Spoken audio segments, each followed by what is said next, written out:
Bon, il y a de bons restes, alors on y va, on roule des billes pour pêche rapide. Go!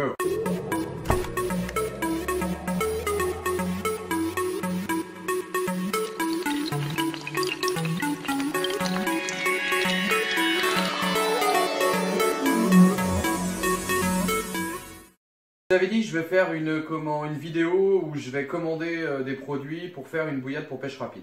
Bon, du coup, après coup, j'ai ce qu'il faut pour faire des bouillettes pour pêche rapide sans commander pour le moment, puisque ça va me permettre d'écumer le stock. Donc là, pour le coup, je vais mettre les 3 farines de base, maïs, blé, soja. Je vais mettre des épices, donc comme celle-ci, Old El Paso, guacamole. Donc en ingrédients là-dessus, c'est du légume déshydraté, oignon, poivron, ail. Très bon ça. Sirop de glucose déshydraté, sel, dextrose, épices à 9%, alors cumin, piment de Cayenne, coriandre, paprika, poivre noir, gingembre, extrait de levure et correcteur d'acidité, de l'acide citrique, herbes, origan, persil, extrait d'épices, poivre. Voilà, moi je trouve que tout ça c'est pas mal, hein, c'est fait pour envoyer, c'est du doux quand même, hein, c'est pas du fort, de toute façon peu importe. Voilà, donc je vais mettre 2 sachets là-dedans.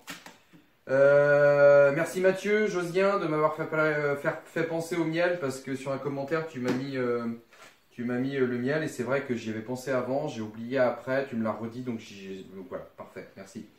J'ai retrouvé ça aussi que j'avais, je sais pas si ça périme, mais bon, fenugrec moulu. Allez, on y va.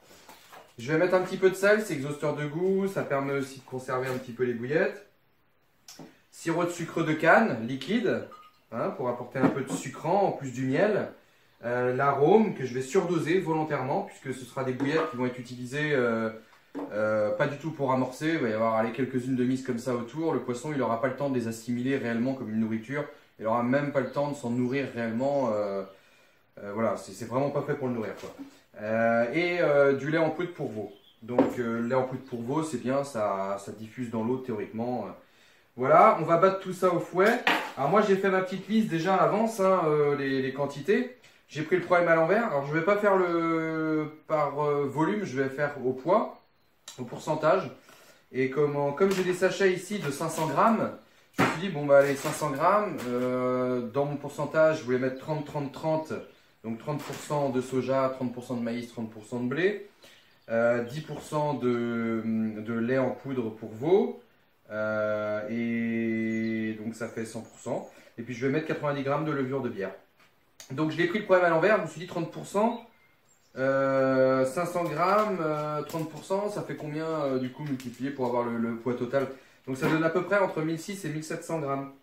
Donc normalement, à peu près 1,6 kg, 1,7 kg fini de farine, plus les œufs, tout ça, on va arriver à un peu plus de 2 kg, 2 kg 2, 2 kg 3, voire peut-être 2 kg 5 de bouillette, je sais pas. Donc j'ai dit que je me trompe pas comme la dernière fois, donc 30, 30, 30, 500, 500, 500, donc 30, 30, 30, on est à 90, plus le lait en poudre à 10%, donc on est à 100. Donc là, la recette, normalement, elle est complète. Mais je vais quand même mettre de la levure de bière. Donc la levure de bière, théoriquement, parce que c'est un produit très protéiné, c'est censé plutôt être pour des bouillettes d'amorçage en théorie, parce que pour que le poisson il prenne le temps de se rendre compte que c'est bon pour lui. Là en l'occurrence ça fait longtemps que je l'ai, bon il n'y a pas de date de péremption non plus, je me suis dit allez hop j'en mets 90 grammes pour 1,7 kg, voilà quoi, on verra bien, ça fera pas de mal, ça peut faire du bien je pense. Voilà, donc on commence. Du coup, j'ai pris mon petit ma petite balance, mais je vais en avoir besoin uniquement pour le lait en poudre, puisque ça, 500 grammes, voilà,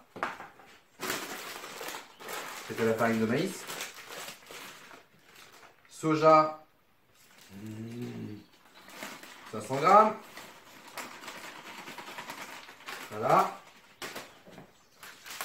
Et blé, semoule de blé pour avoir semoule de blé fine. Donc pas de la farine de blé, hein, de la semoule de blé. Parce que la farine de blé c'est trop fin, trop collant. La semoule de blé, par contre, ça apporte un petit peu de granulométrie en même temps, entre guillemets, quoi. C'est léger, mais je veux dire, c'est mieux que la farine de blé. Voilà. Et volontairement, en fait, je ne mets pas de Volontairement, je ne mets pas de farine animale. Parce que pour moi, la farine animale, c'est un peu comme je disais tout à l'heure pour le levure de bière. Bon, j'en mets pas parce que, en fait, pour moi, une farine animale, ça aurait tendance plutôt à être utilisé, pour moi, l'idéal, c'est de l'utiliser dans une bouillette d'amorçage. Puisque une farine animale, comme la farine de saumon, ça va être une farine qui va nourrir vraiment le poisson, qui va lui apporter des protéines, qui va le fidéliser dans le temps. Et c'est pas le but de ces bouillettes-là. Et en plus de ça, ça va foncer le mix et ça va empêcher en fait au colorant de venir vraiment donner tout ce stimuli visuel à la bouillette, quoi. Voilà, donc on va lui donner un bon stimuli rouge visuel, une bonne dose d'arôme pour que ça dépote. Et puis voilà, quoi. Donc pour la base de farine, je vais laisser comme ça. Alors vous noterez que je mets pas mon lait en poudre dedans là, parce que j'ai vu des vidéos où les gars ils mettaient dans les œufs. Je trouve ça en fait super intelligent, c'est tellement mieux. On réhydrate le lait en poudre avec les œufs, quoi, et je trouve que c'est mieux. Ça fait une certaine crème, c'est mieux. Ouais. Alors une crème de lait avec du Scopex, avec du sucre de canne, du miel, ça va être génial. Là j'ai oublié la levure de bière. J'ai dit que j'aurais mis 90 grammes.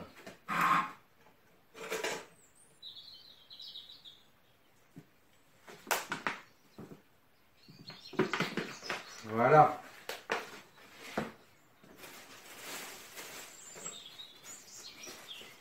Faut me déconcentrer à me regarder aussi.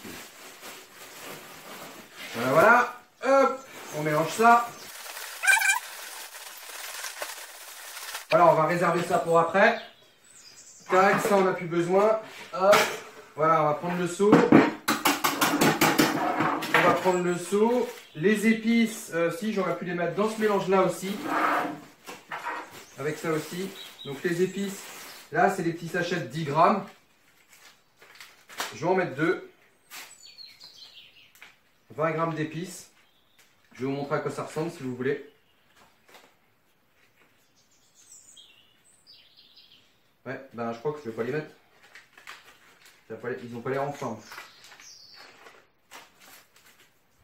Peut-être celui-là. Ah, d'accord. Ben, celui-là, il est cuit. Celui-là, il est cuit. Donc, il y aura que 10 grammes. Je vais vous montrer à quoi ça ressemble. Voilà. Ça sent vachement bon. Il y a tout ce qu'il faut dedans.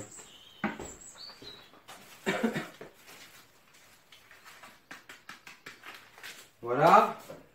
Le fenugrec. Donc le fenugrec, on va y aller à la cuillère à soupe. Et puis, ouais, je dirais 2 cuillères à soupe, ça va être bien. Avec les épices, je pense qu'on risque pas le surdosage ni rien, quoi. Faut pas y aller comme un goret, mais bon. Je pense pas qu'on risque le surdosage. Voilà, donc voici pour la partie sèche.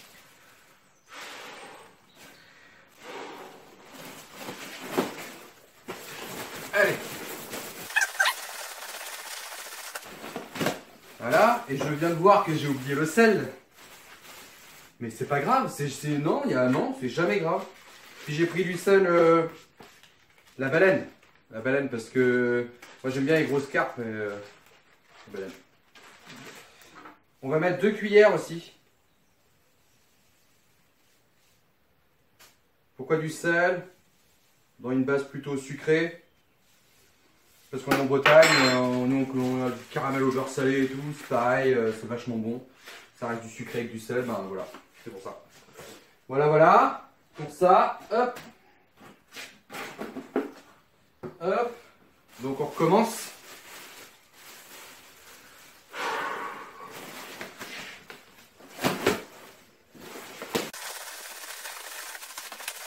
La base de farine est faite. Donc on a dit tout à l'heure qu'on allait rajouter, alors je vais mettre les œufs d'abord. Voilà, 1,7 kg on a dit. 1,7 kg, 14 copies.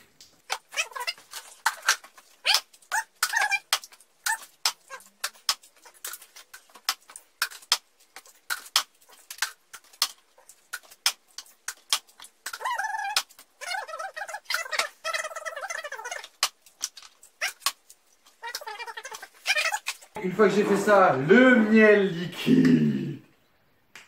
Alors là, je dose à 1 again, bees to fly. Voilà, tac. Moi, j'aime bien en mettre partout. Voilà, du sirop de sucre de canne, pareil. 1 again, bees to fly.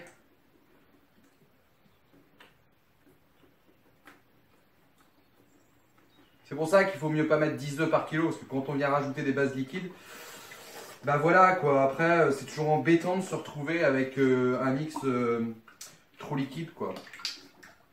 Il vaut mieux l'inverse, qu'il reste un peu de farine. Ensuite, le colorant. Alors le colorant, on va dire que ça va peut-être être à peu près l'équivalent d'une cuillère à soupe. Je vais mettre le reste, ça fait tellement longtemps que je l'ai. Colorant rouge. Voilà, allez, une cuillère à soupe. C'est parti mon kiki. Et ensuite, l'arôme, c'est précisé 5 ml pour 500 g. Donc nous, il faudrait mettre à peu près 15 ml pour bien faire à quelque chose près. 15 ml, mais moi j'ai envie de surdoser un peu.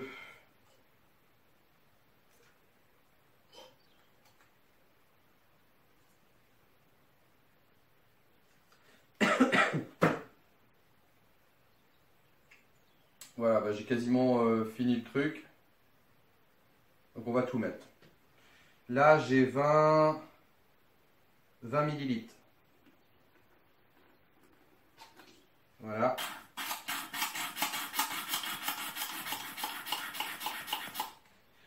J'ai 20 ml et il m'en reste un tout petit peu dedans.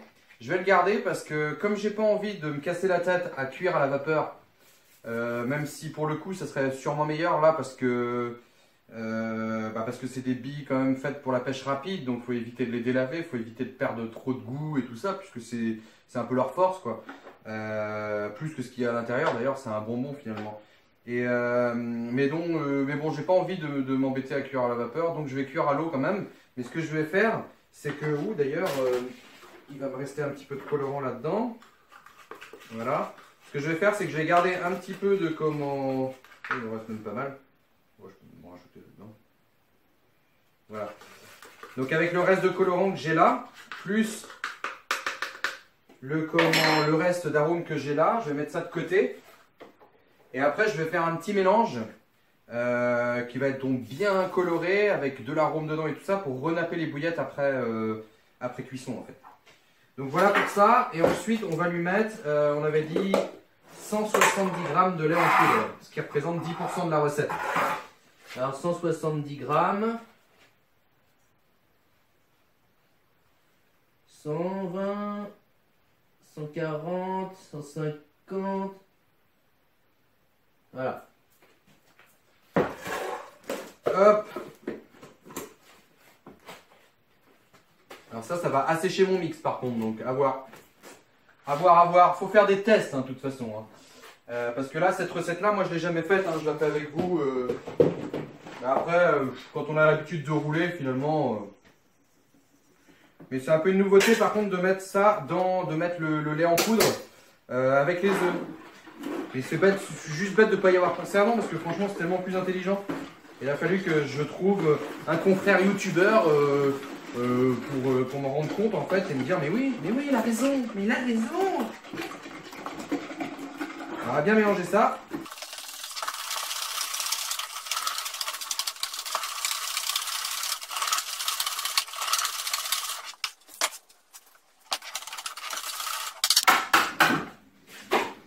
Vous pouvez pas sentir, mais là je vous promets, ça sent trop bon. Trop bon. Vous voyez, on a un mix, j'espère que vous voyez bien. Ouais. On a quelque chose de de rouge, bien rouge, parfumé et tout, à souhait. Hop, c'est parti, on va mélanger ça. Ça me plaît, franchement ça me plaît là. On va mélanger ça avec la farine.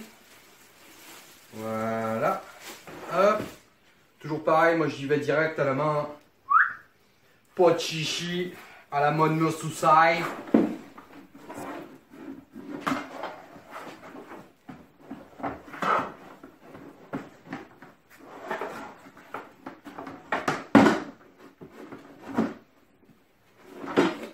Un petit peu collant. Je vais lui rajouter un petit peu de farine. C'est à ça que peuvent servir les sachets qui sont déjà un petit peu ouverts. On va mettre un petit peu de soja. Voilà. Pas de gaspillage.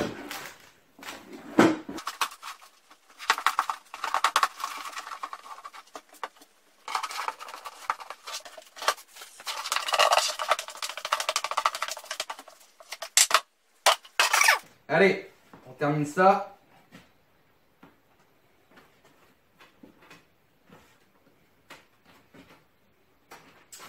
La texture me plaît pas mal déjà. Ça n'a pas l'air mal ça.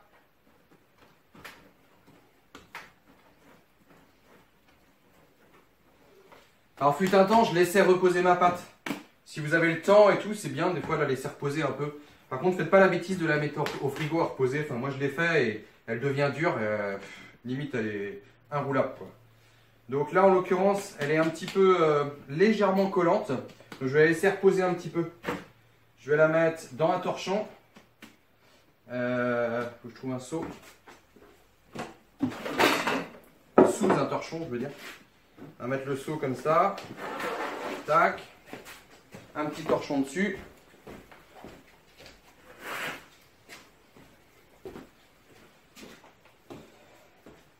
Voilà. J'ai été chercher ma visseuse et des vis. Je vais visser en direct dans la table. Voilà.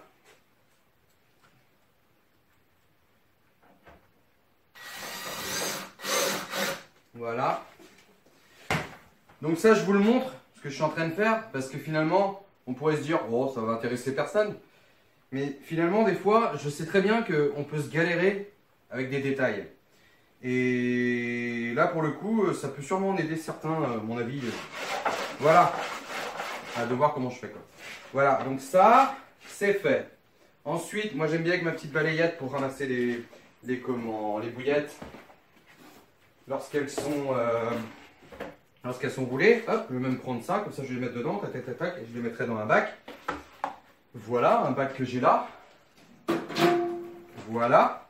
Donc maintenant, je vais faire mes boudins. Bon, ça, je vous le montre pas à la vidéo. Je vais faire mes boudins. Avant, je vous montre un truc intéressant, je pense. Intéressant, je pense.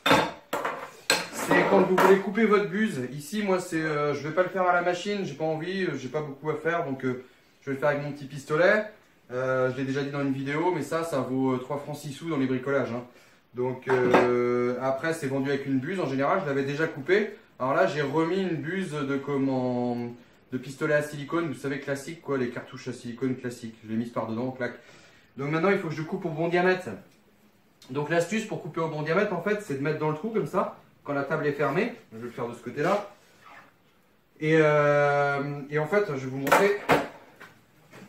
Balou, il est en train de tout manger ce qu'il y a par terre. Hein, commence à bien faire. Et en fait, l'idée, voilà, c'est de mettre comme ça. Pardon, on voit mal. C'est de mettre comme ça et ensuite de couper à l'extérieur. Et on a le bon diamètre. Alors moi, ce que je fais, c'est que je ressors un tout petit chouïa. Je préfère avoir un boudin légèrement plus petit que trop gros.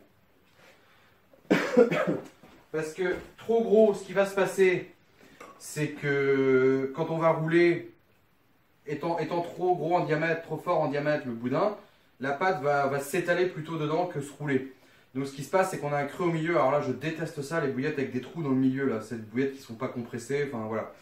Donc je préfère à la limite faire plus petit et on obtient un format dumbbell en fait. On a comme un méplat dessus. soit elles sont bien rondes, soit il y a un méplat. Et l'avantage, c'est que si on a un mix, en fait, on peut pas savoir le mix s'il va gonfler ou pas à la sortie, ça dépend de, voilà, de sa composition, tout ça, peut-être la température, de énormément de paramètres. Donc, on se prend une marge en faisant ça, c'est-à-dire que soit on a une bouillette qui a un méplat, mais qui reste voilà, quand même compressée et tout, soit on a une bouillette bien ronde. Mais en aucun cas, on aura une bouillette qui va s'ouvrir, voilà, qui aura un trou au milieu, qui sera mal compressée. Donc faites toujours vous mettez dedans, vous faites une petite marque et éventuellement quand vous coupez après, vous coupez un petit peu à côté encore de votre marque pour réduire la taille du trou. Sachant que déjà quand vous faites ça, que vous faites la marque en butée dedans, l'épaisseur du plastique fait que vous êtes automatiquement plus petit que le diamètre. Mais moi j'aime bien en refaire encore une couche. Comme ça, on n'est jamais trop sûr. Donc je vais couper ça, je vais faire mes boudins, peut-être même mes petits... mes tout petits boudins, enfin mes gros boudins, mes petits boudins, et on se retrouve après. Vous êtes nombreux à m'avoir demandé pourquoi j'ai pas utilisé les bouillettes au pastis la dernière fois sur la vidéo, sur la dernière vidéo là où je fais les 4 poissons là. C'est tout simplement qu'il me reste que 200 ou 300 grammes en fait, donc je les ai pas emmenés, mais je les ai pas achetés, hein, elles sont dans le frigo chez moi, dans un sachet zippé, dans le bac à salade, non dans le bac à du bas là. Et comment... Oh, ne têtieux. Et en fait... Voilà, je fais ma petite marque. Et là, je vais couper là. Et en fait, bah, ce que je vais faire... Comme on retourne à la pêche la semaine prochaine avec Max, s'il veut bien montrer sa tête, je vous présenterai Max. Un gars du team. Comment... Je vais emmener mes fameuses bouillettes, comment... qui me restent là au pastis. Et je mettrai une canne toute seule avec. Comme ça, on testera la fin des bouillettes. C'est pas dit que j'en referai hein, des bouillettes au pastis parce que moi j'aime bien... Pour vous, là, je fais des tests, en fait. Mais sinon, j'ai mes recettes déjà, quoi. Ah, j'ai mes recettes. J'ai une recette, celle que vous avez vue au saumon et tout, que moi j'adore. En fait, c'est celle que je vais refaire régulièrement, que je fais régulièrement quand je fais de l'amorçage. Et j'ai pas vraiment de recette pour pêche rapide, donc du coup, j'ai envie de m'y mettre, quoi. À me faire une recette pour pêche rapide, comme celle-ci. J'en ai déjà eu avant des bouillettes qui avaient bien marché, les Speed Tagada, là. Avec du lait en poudre, de l'arôme fraise et tout.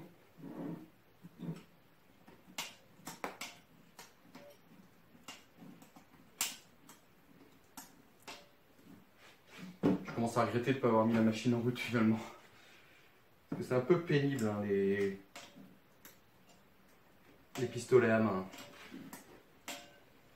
Je suis une feignasse.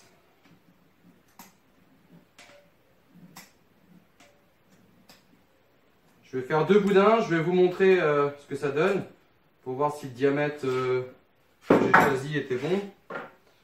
On va en mettre qu'un dedans. Tac. On va mettre ça.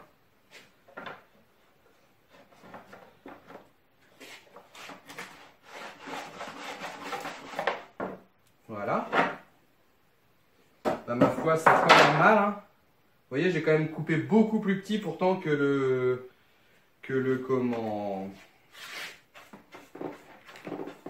diamètre de la table hein, au niveau de la buse. Et ben j'ai une bouillette qui est quand même vachement ronde je trouve. Focalise. J'ai des bouillettes qui sont quand même vachement rondes. Donc la preuve que fallait vraiment pas hésiter à réduire le diamètre de la buse. Bon, je vais continuer. Je roule tout ça. Finalement, je crois que je vais sortir la machine. Bon, je sais pas, je vais voir si je suis. Bon, finalement, j'ai branché la machine parce que avec le petit pistolet, c'était trop galère. Ça me faisait super mal au poignet et tout. Donc, bah, je sais pas pourquoi. La pâte est pourtant pas si dure que ça, mais bon, voilà. Je pense que je vieillis en fait, j'ai plus de force.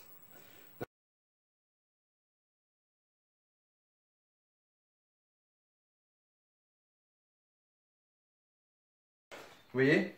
Donc ça reste quand même de la pêche, de la bille pour pêche rapide. Donc là je sais pas, je pèserai à la fin une fois sec. Mais je dois avoir un bon 1,5 kg je pense là ici. Donc au moins ouais. Et donc je me dis voilà, j'ai de quoi faire déjà pour faire des pêches rapides parce que je vais pas en mettre beaucoup quoi finalement. Le but c'est pas d'en mettre beaucoup justement. Voilà, donc on va cuire ça et puis je vous reprends après. Bon, j'ai mis l'eau à chauffer, je vais mettre les bouillettes à cuire. Pendant ce temps-là, voici un petit récipient. Je vais y mettre un peu de sirop de sucre de canne.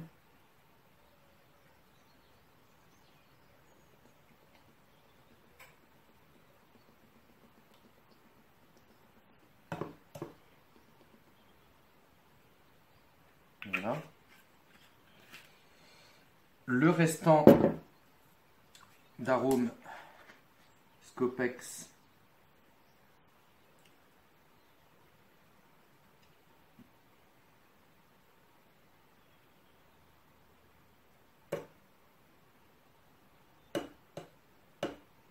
Voilà. Je vais mettre un petit peu d'épices.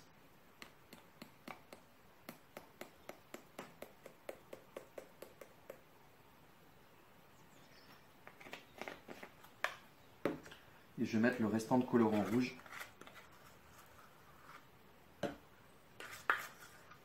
Voilà. Ensuite, je mélange.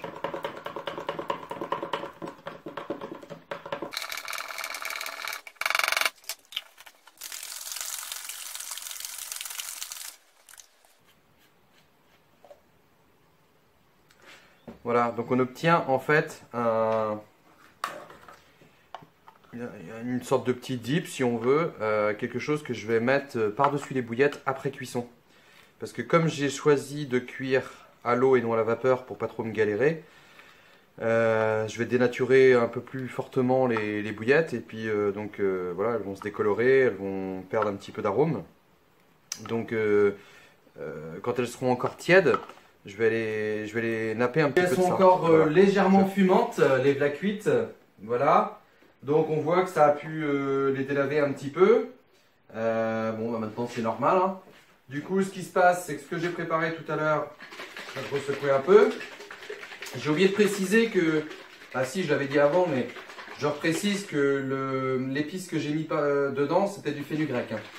Alors à savoir que le fenugrec, normalement, ça a des capacités, des propriétés cicatrisantes pour le poisson et tout ça. Donc éventuellement, après frais, ça peut être bon de faire une bouillette d'amorçage avec du fenugrec dedans. Voilà, j'ai mis à peu près la moitié de ce que j'avais ici. Je mets les bouillettes dedans.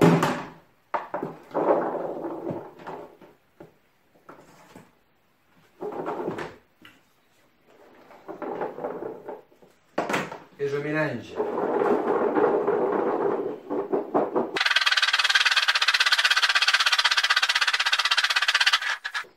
Et il faut que je vous montre ça. C'est celle-ci qui va faire le poisson. Ou celle-là.